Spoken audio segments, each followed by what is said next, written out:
pessoal, hoje a gente vai fazer uma leitura da Gênese. A Gênese é uma obra que fala da formação dos mundos, de como começa a formação dos mundos. O capítulo que a gente abriu ao caso chama-se Revoluções do Globo, capítulo 9. Primeiro nós vamos agradecer a oportunidade de estarmos aqui reunidos, de fazer essa leitura, de todo conhecimento, de todo amparo que pode chegar até nós. Então, revoluções do globo. Revoluções gerais ou parciais. Os períodos geológicos marcam as fases do aspecto geral do globo, em consequência de suas transformações, mas excetuando-se o período diluviano, que traz as características de um transtorno repentino, todas as outras cumpriram-se lentamente e sem transição brusca. Durante todo o tempo que os elementos constitutivos do globo empregaram para tomar a sua posição, as mudanças devem ter sido gerais. Uma vez consolidada a base, não devem ter sido produzidas senão modificações parciais na superfície. Além das revoluções gerais, a Terra sofreu um grande número de perturbações locais, que mudaram o aspecto de certas regiões, como para as outras duas causas para isto contribuíram, o fogo e a água. Vamos começar já falando aqui, porque transformações é uma coisa super importante, né? Nós, por exemplo, estamos vivendo um momento de transformação no planeta Terra. Essa Covid, né, essa situação toda que aconteceu está fazendo com que a gente se transforme, que a gente busque mudanças no nosso ser. Quando ele fala aqui de fogo e água são os grandes transformadores que a gente tem no mundo físico, né? O fogo, ele queima tudo, destrói tudo. E a água, dependendo da força, da quantidade, ela é capaz de fazer a mesma coisa. Então, é importante que a gente sempre se dê conta que existem elementos de transformação na nossa vida. E o que é transformar? É mudar e fazer crescer melhor. Na minha opinião, esse é o ponto de vista que a gente tem que ter, que é muito importante a gente buscar que as transformações elas sejam boas, elas sejam positivas. E para isso, nós precisamos fazer o melhor, nós precisamos fazer a nossa parte. Então, item 2. Além das revoluções gerais, a Terra sofreu um grande número de perturbações locais que mudaram o aspecto de certas regiões. Como para as outras, duas causas para isto contribuíram: o fogo e a água. O fogo, seja pelas erupções vulcânicas que enterraram sob espessas camadas de cinzas e de lavas os terrenos circundantes, fazendo desaparecer as cidades e seus habitantes, seja pelos tremores da terra, seja pelos erguimentos da crosta sólida refluindo as águas sobre as regiões mais baixas, seja pelo desmoronamento dessa mesma crosta, onde essa mesma crosta em certos lugares, sobre uma extensão mais ou menos grande, onde as águas se precipitaram, deixando outros terrenos a descoberto. Foi assim que surgiram as ilhas no seio do oceano, ao passo que outras desapareceram, que porções de continente foram separadas e formaram ilhas, que braços do mar secados reuniram as ilhas e os continentes. Então, assim, a gente não teria como dizer, era melhor antes que estavam ligados tais e tais continentes. Não, agora se tornou melhor porque esses e esses continentes não estão mais ligados. A gente não tem como dizer. Foi uma evolução. Assim como a gente no futuro, a gente vai olhar para trás, tudo isso que está passando vai dizer, poxa, mudou muito. Olha que legal que está agora. Olha que legal que as coisas mudaram, que a gente teve essa oportunidade de crescimento, que a gente teve essa oportunidade de estar em casa, se transformando, crescendo, estudando. Aqueles que estão aproveitando bem seu tempo, eles estão buscando estudar nesse momento, eles estão buscando aprender com tudo isso que está acontecendo hoje.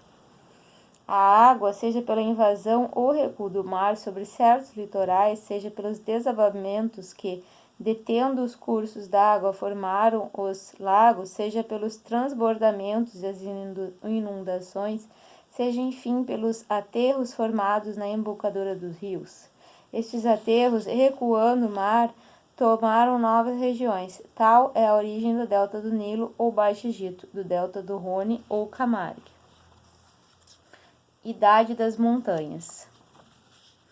Pela inspeção dos terrenos rasgados pelo sorgimento das montanhas, e das camadas que se tornam em contrafortes, pode-se determinar a sua idade geológica. Por idade geológica das montanhas, não é necessário entender o número de anos da sua existência, mas o período durante a qual se formaram, e, por consequência, a sua velhice relativa.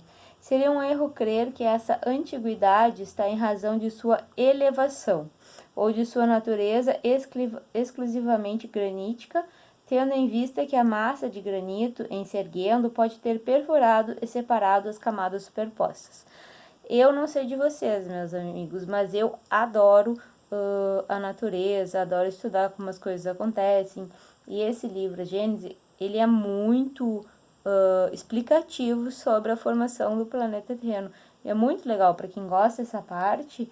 É gostoso ficar sabendo como é que se formam, como é que formaram os continentes, as eras. É bem legal. Constatou-se, assim, pela observação que as montanhas dos Vosges, na Bretanha, e a do Côte-d'Or, na França, que não são muito elevadas, pertencem às mais antigas formações. Elas datam do período de transição e são anteriores aos depósitos carboníferos, que provavelmente é outra era, né? Provavelmente os depósitos carboníferos são relativos a quando houve o fogo, não é maior, quando pegou fogo em tudo. O Jura formou-se pelo meio do período secundário. É contemporâneo dos répteis gigantescos, os dinossauros, né? São os répteis gigantescos.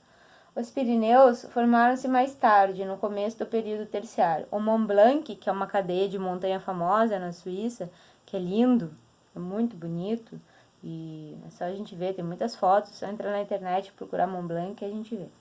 E o grupo dos Alpes, que também é na Suíça, ocidentais, são posteriores aos Pirineus e datam do meio do período terciário. Não lembro se os Pirineus são nessa região também na França, se os Pirineus já pega a Ásia também, não estou bem certa, teria que procurar. Os Alpes orientais, que compreendem as montanhas do Tirol, são mais recentes ainda, porque não se formaram senão pelo fim do período terciário. Ou seja, teve o período primário, que deve ter sido anterior aos répteis, né? Quando tudo saiu do fogo, né? Que a água começou a esfriar a terra, deve ter sido isso, eu não estou bem certo. Não sou a melhor pessoa. Mas aqui fala do período secundário, que é contemporâneo dos répteis gigantescos, ou seja, período secundário na época um pouquinho antes dos dinossauros, né? Depois os Pirineus vieram na parte do terciário, que veio o Mont Blanc, veio os Alpes ocidentais, e daí depois veio no período terciário os Alpes orientais, que são os Alpes do lado do Oriente. Compreenderam a montanha do Tirol, e daí deve ter vindo todas aquelas outras famosas montanhas, o Tibete, né? Tem aquelas montanhas grandes, aquela que é a montanha mais alta do mundo, tá vendo Katmandu na cabeça, não lembro se é Katmandu, mas tem aquela outra famosa que é o sonho de todo pessoa que alpinista chega lá, né? De toda pessoa que Himalaia. Algumas montanhas da Ásia são mesmo posteriores ao período diluviano, ou eles são contemporâneas. Esses soerguimentos devem ter ocasionado grandes perturbações locais e inundações, mais ou menos consideráveis pelo deslocamento das águas, a interrupção e a mudança de cursos nos rios. Então, olha só, quanta coisa linda aconteceu que formou aquelas montanhas maravilhosas. Se a gente colocar na internet, no Google, é só a gente ver algum canal que trate de viagem, alguma coisa assim, e a gente vai ver essas montanhas. Aproveita agora na quarentena e procura. E elas são lindas, lindas.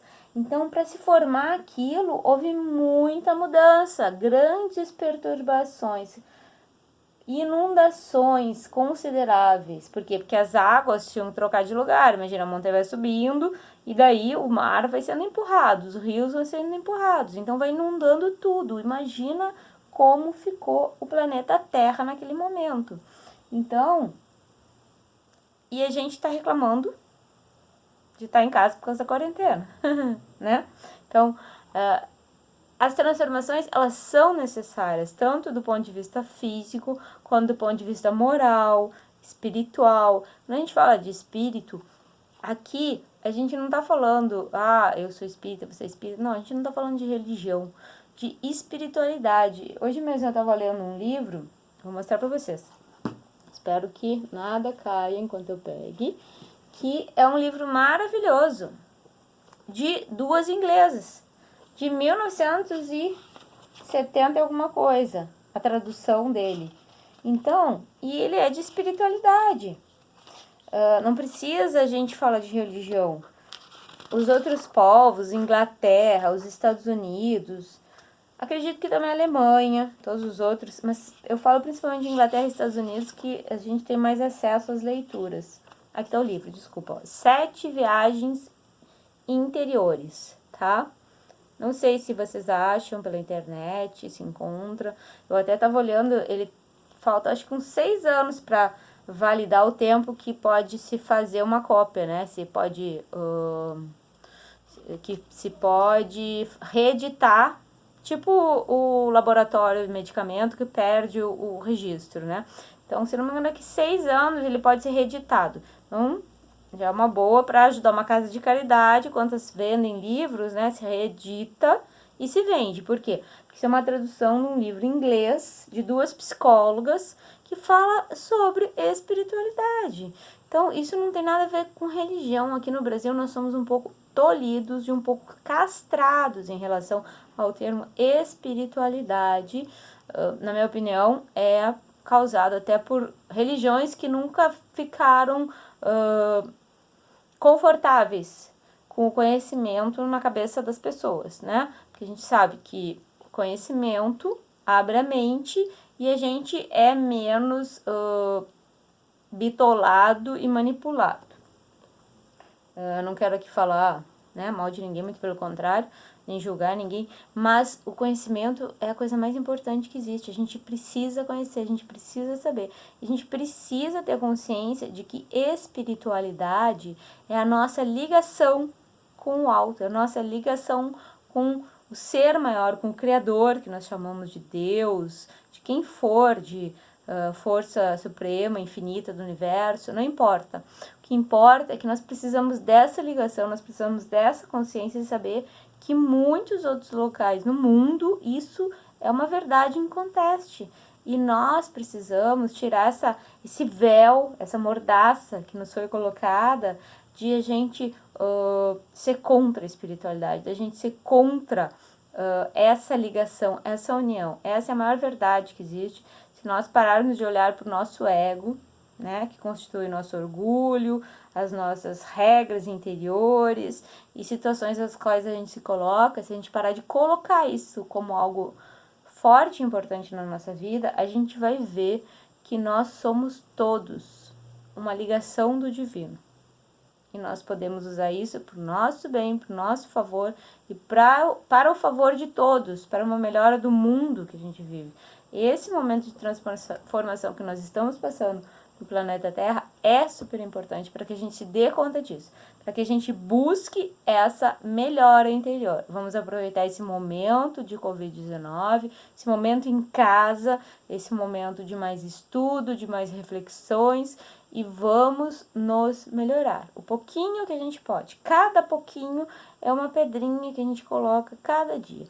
E com uma pedrinha, outra pedrinha, um dia a gente vai formar uma construção, uma fortaleza, tá? Então é isso que importa, é a mensagem que a gente tinha para deixar para todo mundo hoje. A gente agradece muito a oportunidade de estar aqui. Nas últimas semanas não foi possível a gente fazer esse vídeo. Peço até desculpas, espero que tenham aproveitado hoje, que sigam aproveitando. Compartilhem esse vídeo com seus amigos, com pessoas que vocês saibam que possam aproveitar esse conteúdo, que precisam desse conteúdo, ou que conhecem alguém que precisa, isso é muito importante. Vai lá no canal, assiste, aperta no curtiu para outras pessoas poderem ver e para se transformar numa cadeia do bem, uma cadeia de melhora para todos nós nesse momento importante que a gente está passando. Tá bom, pessoal? Um beijo grande no coração de todos e até a próxima.